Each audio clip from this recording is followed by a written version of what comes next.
तो फाइनली तुमको जिस चीज का इंतजार था, सर कब होंगे हमारे एग्जाम्स, कब होंगे, तो फाइनली आज एग्जाम्स हो गए। और मैंने जैसे कि तुमको प्रॉमिस किया था, तुम्हारी लास्ट एग्जाम के दिन मैं तुम्हारा अकाउंट्स का सजेस्टेड आंसर लेके आऊंगा। तो हियर इट इज, ये फाउंडेशन अकाउंट्स का सजेस्टेड आंसर। ये सजेस्टेड आंसर का पीडीएफ नीचे टेलीग्राम चैनल की लिंक दी हुई है, और डिस्क्रिप्शन में वो तुम देख के डाउनलोड कर सकते हो पीडीएफ, और यूटिलाइज कर सकते हो। ठीक है, चलो आ जाओ फटाफट। ये वीडियो में अपन सिर्फ सजेस्टेड आंसर डिस्कस करने वाले हैं। स्पेसिफिकली तुमको कोई क्वेश्चन में तकलीफ है तो उसके लिए पर्टिकुलर क्वेश्चन वाइज वीडियो में लगे तो अलग से लेके आऊंगा। लेकिन ये वीडियो में अपन सिर्फ सजेस्टेड आंसर डिस्कस करेंगे, नॉट इन डिटेल में देखेंगे। ठीक है, आ जाओ फटाफट देखते हैं सजेस्टेड आंसर। तुम्हारा सबसे पहले ट्रू और फॉल्स क्वेश्चन था, ट्रू और फॉल्स आए थे 12 मार्क के लिए। अगेन वेरी इजी ट्रू और false, most of the true और फॉल्स मॉड्यूल सही थे। फर्स्ट का आंसर ट्रू था, second false, third false, fourth true. Fifth वाला जो था ट्रू और फॉल्स, वो थोड़ा गुगली क्वेश्चन था। गुगली क्वेश्चन मतलब यहाँ पे बहुत सारे बच्चे कंफ्यूज हो गए। क्वेश्चन आया था errors can be rectified by using journal entries. अब अगर मैं स्टेज 2 और स्टेज 3 का एरर देखूं, तो स्टेज 2 और स्टेज 3 का एरर जर्नल एंट्री से रेक्टिफाई हो सकता है। यानी अगर स्टेज 2 स्टेज 3 के हिसाब से करूं तो इसका आंसर ट्रू आएगा। लेकिन अगर मैं वही स्टेज 1 कंसिडरेशन में रखता हूं, तो स्टेज 1 के एरर जर्नल एंट्री के थ्रू रेक्टिफाई नहीं होते हैं, यानी स्टेज 1 के अकॉर्डिंगली आंसर फॉल्स आता है। अब ऐसा कोई भी क्वेश्चन आईसीआई में इसके पहले है नहीं, यानी इसके अल्टरनेटिव में दोनों भी रह सकते हैं, इट कैन बी ट्रू और इट कैन बी फॉल्स। अपने को आईसीआई के सजेस्टेड का वेट करना पड़ेगा। और एग्जाम में तुम दोनों भी लिख के आए हो, तो मेरे हिसाब से दोनों के हिसाब से भी मार्क्स मिलने चाहिए, ट्रू के हिसाब से भी मार्क्स मिलने चाहिए और फॉल्स के अकॉर्डिंग भी मार्क्स मिलने चाहिए, क्योंकि दोनों करेक्ट है। ठीक है, उसके बाद सिक्स वाला जो था उसका भी आंसर तुम्हारा ट्रू आएगा। क्वेश्चन नंबर 1 भी आया था। क्वेश्चन नंबर 1 भी में सबसे पहले था अकाउंटिंग पॉलिसी को डिफाइन करना, और उसके बाद तुमको कंडीशंस पूछे थे जहां पे तुम अकाउंटिंग पॉलिसी चेंज कर सकते हो। मैंने तुमको याद भी कराया था, दो ही केस में अपन अकाउंटिंग पॉलिसी चेंज कर सकते हैं। सबसे पहले कब, जब स्टैट्यू ने बोला हुआ है, मतलब कोई लॉ के हिसाब से रिक्वायर्ड है या अकाउंटिंग स्टैंडर्ड के हिसाब से अकाउंटिंग पॉलिसी चेंज करनी है, तो मेरे को करनी पड़ेगी। और दूसरा ऑप्शन था जहां पे चेंज करने के बाद मेरे फाइनेंशियल स्टेटमेंट मोर एक्यूरेटली प्रेजेंट होंगे, वो केस में मैं चेंज कर सकता हूँ। यानी दो ही चेंजेस, दो ही केसेस है, दो ही केसेस जहाँ पे तुम अकाउंटिंग पॉलिसी चेंज कर सकते हो। दो कंडीशन में से कोई एक कंडीशन होनी चाहिए। उसके बाद कैश बेसिस ऑफ अकाउंटिंग तुमको एक्सप्लेन करना था। दो बेसिस रहते हैं, एक तो मर्केंटाइल सिस्टम, दूसरा कैश सिस्टम। कैश सिस्टम में तुम हर बार सारी रिसिप्ट एंड पेमेंट कैश के अकॉर्डिंगली रिकॉग्नाइज करते हो। तो कैश बेसिस ऑफ अकाउंटिंग का मतलब पूछा था, मैंने तुमको बताया भी था क्लास में मतलब। और दूसरा आया था गोइंग कंसर्न कॉन्सेप्ट एक्सप्लेन करना था। गोइंग कंसर्न कॉन्सेप्ट मतलब क्या, तुम्हारा बिजनेस कंटिन्यू चलता रहेगा। अपन बिजनेस में क्या अज्यूम करते हैं कि बिजनेस कंटिन्यू चलता रहेगा, कभी भी रुकेगा नहीं। तो ये वाला गोइंग कंसर्न कॉन्सेप्ट एक एक्सप्लेन करना था। एक एक मार्क को दोनों भी आया था, और ये क्वेश्चन अकाउंटिंग पॉलिसी वाला तुम्हारा 2 मार्क का था। अगेन वेरी इजी और मैनेजेबल क्वेश्चन। उसके बाद क्वेश्चन नंबर 1 सी आया 4 मार्क के लिए, जर्नल एंट्रीज पास ऑन करना था। ये क्वेश्चन जो था तुम्हारा अमेंडमेंट वाले पार्ट में थे। पहले जीएसटी के एंट्रीज आईसीआई में नहीं हुआ करती थी अकाउंट्स में, लेकिन अभी उन्होंने न्यू सिलेबस के अकॉर्डिंगली ऐड किया, और यही क्वेश्चन आया। एंड अगेन एक बात बताओ, चारों भी वॉज वेरी इजी। तुमको इनपुट सीजीएसटी मतलब जब परचेस के करोगे तब input CGST, SGST, IGST use करना है। सेल के time output CGST, SGST, IGST use करना था। Very very easy and manageable question, 4 में से 4 आराम से आएंगे। खाली इसमें एक इंपॉर्टेंट था ड्राइंग। ड्राइंग की अपन एंट्री क्या करते, गुड्स घर पे लेके जाता तो drawing account debit to purchase. लेकिन ये केस में जब प्रोप्राइटर गुड्स घर पे लेके जा रहा, मेरे को जीएसटी भी रिवर्स करना है। जीएसटी कौन सा वाला रिवर्स करना है, तो input CGST, input SGST reverse करना पड़ेगा। तो ये केस में एंट्री हो जाएगी मेरी drawings account debit to purchase to input CGST to input SGST. 1500 total 28,000 रुपए की मेरी ड्राइंग्स होगी। ये वाली एंट्री थोड़ी इंपॉर्टेंट थी, बाकी तो वेरी इजी, चारों भी एंट्री में भी तुमको जमी होगी। उसके बाद क्वेश्चन नंबर 2 आया था। क्वेश्चन नंबर 2 में 12 मार्क का रेक्टिफिकेशन और 8 मार्क का डेप्रीसिएशन था। रीडिंग टाइम में अगर तुमने देखा तो तुमने देखा रेक्टिफिकेशन है और डेप्रीसिएशन है, और फटाफट सॉल्व करने के लिए सोचा ये क्वेश्चन तो अपन करेंगे। अब 12 मार्क का जो इसमें रेक्टिफिकेशन आया, डेट वाज वेरी इजी। लेकिन डेप्रीसिएशन में थोड़ी गड़बड़ हो गई, आगे अपन डिप्रीशिएशन के साथ डिस्कस करते हैं। लेकिन रेक्टिफिकेशन का जो 12 मार्क आया, it was very easy. 12 mark के लिए 10 एडजस्टमेंट पूछा था, यानी तुमको 10 जर्नल एंट्री पास ऑन करना था। और 2 मार्क मेरे हिसाब से जो तुम्हारे होने चाहिए वो वर्किंग नोट के होने चाहिए फॉर द सस्पेंस अकाउंट।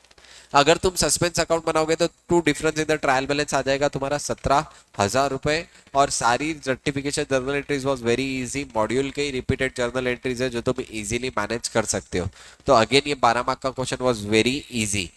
लेकिन इसके साथ में आया था 8 मार्क का डिप्रीसिएशन का क्वेश्चन। डिप्रीसिएशन के क्वेश्चन के लिए मैंने क्लास में तुमको हमेशा बताया हुआ है, चेंज इन डिप्रीसिएशन मेथड का इफेक्ट अपन कैसे देते, प्रोस्पेक्टिव इफेक्ट देते। लेकिन ये एग्जाम में क्वेश्चन में पूछ लिया था चेंज इन डेप्रिसिएशन का रेट्रोस्पेक्टिव इफेक्ट। अब रेट्रोस्पेक्टिव इफेक्ट अगर मैं तुमको बताऊं तो एज पर अकाउंटिंग स्टैंडर्ड भी अलाउड नहीं है, यानी ये जो था पूरा का पूरा आउट ऑफ सिलेबस था।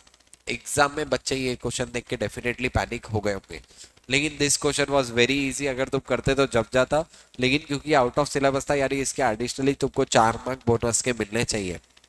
इसके ऊपर मैं सेपरेटली वीडियो बनाऊंगा जहाँ पे अपन डिस्कस करेंगे कैसे आईसीआई को अप्लाई करना है। 4 मार्क के बोनस के लिए आप बोलना है इसके 4 मार्क बोनस के दीजिए। लेकिन फटाफट अपन पहले ये क्वेश्चन डिस्कस करते हैं, क्वेश्चन कैसे सॉल्व करना था। तो ये क्वेश्चन में सबसे पहले तुमको 9,70,000 करंट ईयर के कैरिंग वैल्यू दी हुई थी। अब तक अपन डब्ल्यूडीवी के हिसाब से डिप्रिसिएट करते आ रहे थे और अब अपने को एसएलएम में शिफ्ट होना था। और पिछले 2 साल का एसएलएम और डब्ल्यूडीवी के हिसाब से डिप्रिसिएशन का जो डिफरेंस है वो मेरे को करंट ईयर में चार्ज करना है। अगर मैं 9,72,000 को मेरे को 2 साल पहले लेके जाना है, यानी 2 साल तक का डिप्रिसिएट हुआ होगा 10% डब्ल्यूडीवी के हिसाब से, मतलब फर्स्ट ईयर में 10% किया तो 90 हो गया, फिर 90 से 10% डिप्रिसिएट किया, यानी 2 बार 10% डिप्रिसिएट हुआ।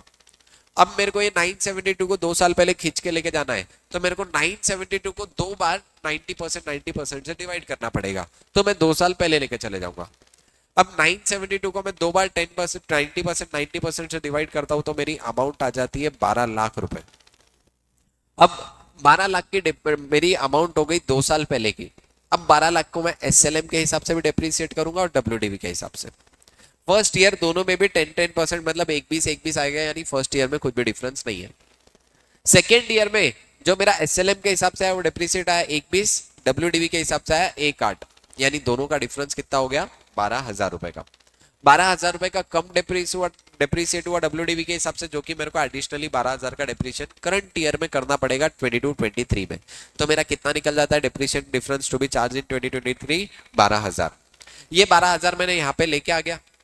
अब इसके बाद एक एसेट सोल्ड हुआ अक्टूबर 6 महीने बाद में। अब देखना एसेट सोल्ड हुआ 80,000, इसको मैं first year second year WDV के हिसाब से डिप्रिसिएट किया, इसकी कैरिंग वैल्यू आ गई 64,800।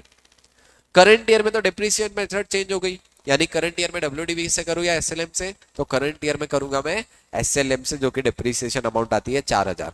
तो मेरी अमाउंट आ गई 6800, बेचा 45 में 15,800 का लॉस। जो एसेट सोल्ड हुआ उसके बाद करंट ईयर में डिप्रिसिएशन कितना आ जाएगा 4,000। अब देखो 12 लाख के एसेट थे, 80,000 के बिक गए, बचे कुछ एसेट पे पूरे साल भर का लगा होगा, मतलब 11,20,000 पे साल भर का डिप्रिसिएशन 10% से आएगा 1,12,000। और इसके बाद में न्यू एसेट जो खरीदा 158 का, उसके ऊपर 10% लगाऊंगा 6 महीने के हिसाब से, वो आएगा 7,900, यानी मेरा टोटल डिप्रिसिएट अमाउंट आती है 135,900। 45 में एसेट बिका, 15,800 का एसेट के ऊपर लॉस, और मेरा बैलेंस कैरी डाउन हो गया 933,300 रुपीज का। 158 से बैंक का इफेक्ट देना था। यानी मैं बात करूं तो क्वेश्चन वाज वेरी इजी, खाली problem was this was out of syllabus, इसलिए बच्चों को करने नहीं आया, और रियलिटी में भी आउट ऑफ सिलेबस था, तुमको जमता भी नहीं था, क्योंकि तुमने ऐसे क्वेश्चन कभी देखे नहीं है, ना कि ये मॉड्यूल में, ना कि सिलेबस का पार्ट है। ठीक है, इसके बाद ये 8 मार्क के क्वेश्चन के बाद डायरेक्टली आ जाते हैं क्वेश्चन नंबर 3 पे। वेरी इजी 12 मार्क का इनकम एंड एक्सपेंडिचर आया था। इनकम एंड एक्सपेंडिचर में भी ज्यादा टफ नहीं था, एज इट इज मॉड्यूल का क्वेश्चन है। एंट्रेंस फीस 60% कैपिटलाइज करना था, 40% जाएगी रिसिप्ट एंड पेमेंट अपना इनकम एंड एक्सपेंडिचर अकाउंट में। इसके बाद में इसमें वर्किंग नोट जो बनाना था, सैलरी और रेंट की वर्किंग नोट थी और सब्सक्रिप्शन की वर्किंग नोट थी। अच्छा, मैंने तुमको ऑलरेडी क्लास में लॉजिक दिया था कि अपन हमेशा क्या करते हैं, opening outstanding less closing outstanding add, A for advance A for add, opening advance add closing advance less. देखो opening advance add closing advance less, opening outstanding less closing outstanding add, opening outstanding less closing outstanding add. ऐसे करते तो तुम्हारा salary, rent and electricity और subscription income तीनों का भी तुम्हारा आंसर निकल जाता था। और उसके बाद डिप्रिसिएशन के परसेंटेज इस क्वेश्चन में दिए थे, डायरेक्टली कैलकुलेट करना था तुम्हारा। ये सब कैलकुलेट करने के बाद जो इनकम एंड एक्सपेंडिचर में सरप्लस आएगा 8,100 रुपए का, 8,100 का सरप्लस है। इसमें इंटरेस्ट ओपनिंग एक्यूट और क्लोजिंग एक्यूट सेम था, यानी मेरे को पूरा का पूरा इंटरेस्ट लेना है 1 लाख का 8%, मतलब 8,000 रुपए। इसका सरप्लस है 8,100। सरप्लस जब तुम ट्रांसफर करेंगे तो तुम्हारी ये इसकी बैलेंस शीट टैली होगी 333,200 333,200 से। ठीक है। इसमें ओपनिंग बैलेंस शीट भी बनाना था वर्किंग नोट से, सेम मॉड्यूल का क्वेश्चन है, again very very easy question, आराम से मैनेज कर सकते थे। इसके बाद क्वेश्चन नंबर 3 भी आया था डिसोल्यूशन से। मैंने तुमको एग्जाम के पहले चिल्ला चिल्ला के बोला था डिसोल्यूशन करके जाओ, क्योंकि पार्टनरशिप से 2 क्वेश्चन आ सकते हैं, एक डिसोल्यूशन और एक बचे वाले 5 यूनिट से। वैसे ही हुआ, एक आया एडमिशन और एक आया डिसोल्यूशन का क्वेश्चन। अगेन मैंने तुमको बोला था डिसोल्यूशन का क्वेश्चन आता है तो डेफिनेटली कॉपी पेस्ट मॉड्यूल से आएगा, और क्वेश्चन कॉपी पेस्ट मॉड्यूल से ही आया। तो जो भी डिसोल्यूशन करके गए बेनिफिट में थे, मैंने तुमको बोला था डिसोल्यूशन ऑप्शन में मत छोड़ना, डिसोल्यूशन पक्का करके जाना। डिसोल्यूशन का क्वेश्चन आया पूरे 8 मार्क को, सेम मॉड्यूल का क्वेश्चन है। इसका पार्टनर्स कैपिटल अकाउंट का क्लोजिंग बैलेंस आया था 12,8,4,000 रियलाइजेशन अकाउंट में, और जो तुम्हारा कैश और बैंक का अमाउंट आया था 932, और cash and bank partners capital हो गया 799, और यहाँ पे पार्टनर्स कैपिटल अकाउंट बन गया, टैली हो गया। तो अगेन दिस वाज डिसोल्यूशन का question, very very easy, copy paste module का क्वेश्चन था। डायरेक्टली तुम मॉड्यूल से भी जाके देख सकते हो, very very easy question. Dissolution आया तुम्हारा 8 मार्क के लिए। उसके बाद क्वेश्चन नंबर 4A में था सबसे पहले एडमिशन। एडमिशन के केस में अपने कैलकुलेट करना होता है गुडविल, लेकिन यहाँ पे गुडविल कैलकुलेशन के लिए तुमको प्रॉफिट दिया हुआ था, बोला हुआ था एवरेज करना है, लेकिन ये नहीं बोला सिंपल एवरेज करना है, वेटेड एवरेज। अब तुम मॉड्यूल जाके चेक करोगे तो एडमिशन के क्वेश्चन में मॉड्यूल में जनरली सिंपल एवरेज फॉलो किया हुआ है। अगर लॉजिकली देखे तो वेटेड एवरेज जो वेटेड एवरेज होना चाहिए, क्योंकि यहाँ पे प्रॉफिट्स का इंक्रीजिंग ट्रेंड है, 87, 1,06 एंड 1,22। तो अगर मैं सिंपल एवरेज करता हूँ तो अलग आंसर आएगा, वेटेड एवरेज करता हूँ तो अलग आंसर आएगा। मेरे हिसाब से आईसीआई ने दोनों भी आंसर एक्सेप्ट करने चाहिए। तुम जो भी करके आए उसका अजम्पशन नोट लिखना था तुमने क्या फॉलो किया। अगर तुमने सिंपल एवरेज फॉलो किया तो भी तुम्हारा सही है, वेटेड एवरेज फॉलो किया तो भी तुम्हारा सही है। यहाँ पे मैंने सिंपल एवरेज के हिसाब से तुम्हारे को आंसर बताया हुआ है। सिंपल एवरेज के हिसाब से आती है गुडविल 210, जिसमें रानू का शेयर आएगा 42,000। अब यही 42 को तुम सैक्रिफाइसिंग रेशियो में बांट देंगे तो अनु को जाएगा 26,250, मनु को जाएगा 15,750। उसके बाद में रियलाइजेशन मेरे हिसाब से रिवैल्यूएशन अकाउंट के वेरी वेरी सिंपल एंट्रीज थे, आराम से मैनेज कर सकते थे, कुछ भी डिफिकल्ट नहीं था।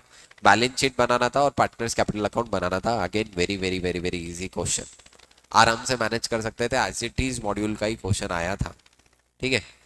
अगर तुम देखते हो तो इसकी बैलेंस शीट टैली हुई तुम्हारी 988,100 एंड 988,100 रुपीज से तुम्हारी बैलेंस शीट टैली हुई। क्लोजिंग आया 32,250, 27,54,150 और 58,000। इसके बाद में इसका जो क्वेश्चन नंबर 4 भी आया था, ये तुम्हारा था final accounts from incomplete record. वापिस से मैंने तुमको बोला था पहले कि फाइनल अकाउंट अब की बार इनकम्प्लीट रिकॉर्ड से आ सकता है, और वैसे ही हुआ। और बहुत ज्यादा easy question, simple 3 working note बनाने थे। एक तो डेटर का, डेटर के वर्किंग नोट की बैलेंसिंग फिगर आ रही थी क्रेडिट सेल। क्रेडिटर का जिसकी बैलेंसिंग फिगर आ रही थी क्रेडिट परचेस, और इसके बाद सैलरी पेबल का जिसकी आ रही थी सैलरी ड्यूरिंग द ईयर, जिसकी तुम्हारी बैलेंसिंग आ रहा था सैलरी ड्यूरिंग द ईयर। ये तीनों भी बैलेंसिंग फिगर तुमको तुम्हारे ट्रेडिंग पीएनएल में लेके जाना था। ट्रेडिंग पीएनएल का बैलेंसिंग फिगर क्लोजिंग स्टॉक आएगा, क्योंकि तुमको जीपी रेशियो दिया हुआ था ऑन सेल। अब यहाँ पे बहुत सारे बच्चों ने डायरेक्टली क्रेडिट सेल पे जीपी दिया होगा, लेकिन जीपी टोटल सेल पे आएगा जो कि थी 9712,000। इसका जीपी आया तुम्हारा 12,14,000, और तुमने क्लोजिंग स्टॉक ले लिया बैलेंसिंग फिगर, और तुम्हारा नेट प्रॉफिट आ गया 363,150। Very very simple question. उसके बाद बैलेंस शीट तुम्हारी इसकी टैली हो गई 848,550, 848,550 से। अगेन इनकम्प्लीट रिकॉर्ड का फाइनल अकाउंट का क्वेश्चन था, इजीएस्ट क्वेश्चन था। उसके बाद आया question number 5A inventory 5 mark को कंपलसरी। अब इन्वेंट्री वैल्यूएशन का ऐसा सिमिलर क्वेश्चन मैंने तुमको ऑलरेडी मैराथन में भी लिया था, बहुत ज्यादा इजी क्वेश्चन था। डायरेक्टली तुमको आफ्टर वाला केस था। आफ्टर वाला केस अगर याद करो, बिफोर में परचेस ऐड तो आफ्टर में परचेस लेस तो purchase return add, purchase return add तो सेल्स रिटर्न लेस तो सेल्स ऐड, ऐसे कर केसेस करके पूरे लगाने थे तुमको। और जीपी रेशियो दिया था 25% on cost equal to 20% on sales.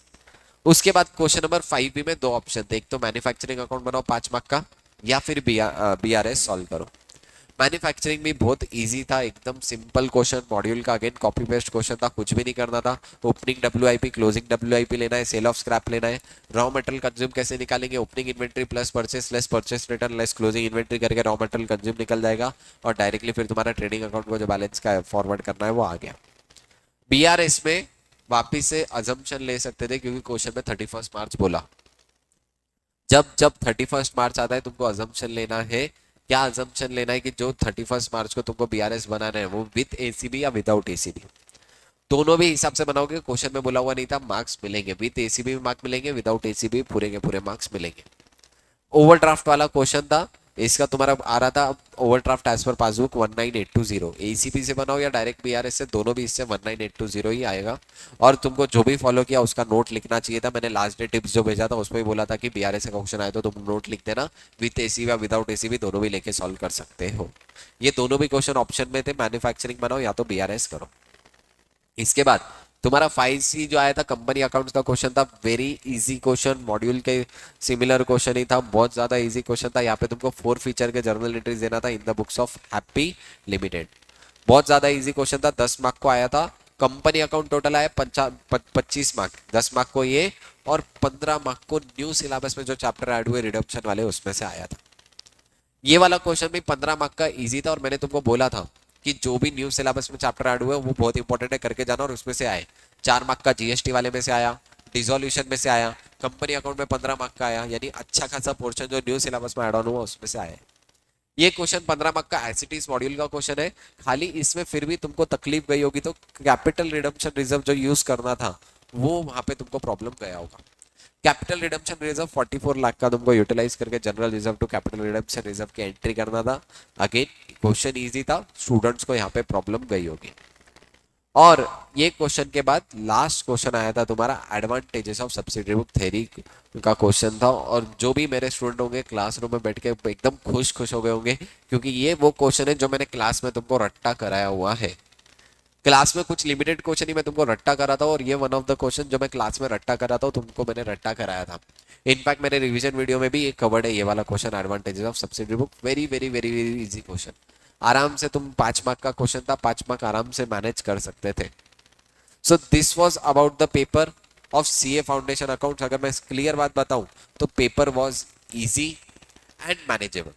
अगर मैं 8 मार्क का डिप्रीशिएशन हटा दूं, नियर अबाउट 80 to 90 मार्क्स का पेपर वॉज इजी, जो कि मॉड्यूल से ही था और तुम आराम से मैनेज कर सकते थे। एग्जाम में भी ऐसा हुआ होगा, कुछ इधर उधर मेंटेलिटी हो गई, मे बी टाइम मैनेजमेंट नहीं हुआ होगा, लेकिन पेपर ओवरऑल देखा जाए तो इजी है। 60 प्लस स्कोर करना आराम से आ जाएगा स्कोर। अगर तुमको लग रहा है तुम्हारा पेपर अभी खराब गया तो भरोसा रखो, जब मार्क्स आएंगे पेपर में अच्छे ही मार्क्स आएंगे, टेंशन बिल्कुल भी लो मत, पेपर आराम से हो जाएगा। अब हो गया, जो भी हो गया भूल जाओ, खाली एक बार ये क्विकली गो थ्रू कर लेना सजेस्टेड आंसर, और यही सजेस्टेड आंसर तुमको डिस्क्रिप्शन में मिल जाएगा। ठीक है, इसके बाद सीए इंटर की जो बीसीए में बैच चालू होने वाली है, ये होने वाली है 5 जुलाई से। अब जनरली तुम्हारे को रिजल्ट तुम्हारा लेट आएगा, जुलाई एंड में आएगा, लेकिन द थिंग इज तुम्हारे पास अभी 1-1.5 महीना टाइम है। ये तुम क्या करोगे, या तो टाइम पास करोगे या छुट्टियां मनाओगे। लेकिन एक बात बताओ, पूरे करिकुलम में आईसीआई में सीए में फाउंडेशन में तुमको अच्छा खासा टाइम मिलता, 2 साल की प्रिपरेशन करते हो, फाइनल में भी 2 साल की प्रिपरेशन को टाइम मिलता, लेकिन इंटरमीडिएट इज द पॉइंट जहां पे तुमको प्रिपरेशन को अच्छा खासा टाइम नहीं मिलता और तुम वो प्रॉपरली मैनेज करना चाहिए। इसलिए हम बैच पहले ही जल्दी चालू करते हैं, और सीए इंटर की जो बैच चालू होने वाली है अपने पास वो 5 जुलाई से स्टार्ट होने वाली है। अच्छा सर, हमको डाउट है हम पास होंगे या नहीं, मैं बोलूंगा स्टिल तुम बैच ज्वाइन कर लो। बेनिफिट क्या होगा, इनफैक्ट जो तुम फीस भी भर रहे हो, इनकेस अगर रिजल्ट नेगेटिव आता है तो तुम्हारी पूरी की पूरी फीस रिफंड हो जाएगी। तो तुम अगर तुमको ऐसा डाउट भी है कि पास हो गया नहीं, मैं बोलता हूँ फिर भी स्टिल टाइम पास करने से अच्छा अभी 10 दिन की छुट्टियां है, 26 से 5 जुलाई तक छुट्टियां एंजॉय करो। 5 जुलाई के बाद तुम ज्वाइन कर लो इंटरमीडिएट, जो इंटर की क्लासेस चालू होने वाली है। अगर इसके रिगार्डिंग तुमको कुछ भी डिटेल्स चाहिए तो 27 जुलाई को अपन ने मीटिंग रखी है, तुम तुम्हारे पेरेंट्स को लेके आ सकते हो, डायरेक्टली मीटिंग में ज्वाइन कर सकते हो। तुम्हारे जो भी डाउट है रिगार्डिंग के इंटर हम क्लियर करने के लिए बैठे हैं। तो 5 जुलाई से अपनी इंटरमीडिएट की बैच होगी, और ये सजेस्टेड आंसर में ऐसा हो सकता है कहीं छोटी बहुत माइनर मिस्टेक्स हो, क्योंकि ऑब्वियसली ह्यूमन एरर पॉसिबल है। तो अगर ये आंसर में कहीं पे भी तुमको लगता है इनएक्यूरेसी है या कुछ भी इनकरेक्ट है, या तुमको कोई क्वेश्चन में डाउट है, तो तुम डायरेक्टली मेरे को या दिनेश सर को किसी को भी पूछ सकते हो, पर्सनली मैसेज करके या टेक्स्ट करके। ठीक है, तो हैप्पी हॉलीडेज, एंजॉय करो अभी 5-10 दिन के जो भी हॉलीडेज है, और एग्जाम जैसी भी गई हो गई, अब बस टेंशन लेना छोड़ो और थोड़ा एंजॉयमेंट करो। ठीक है, चलो फिर, दैट्स इट।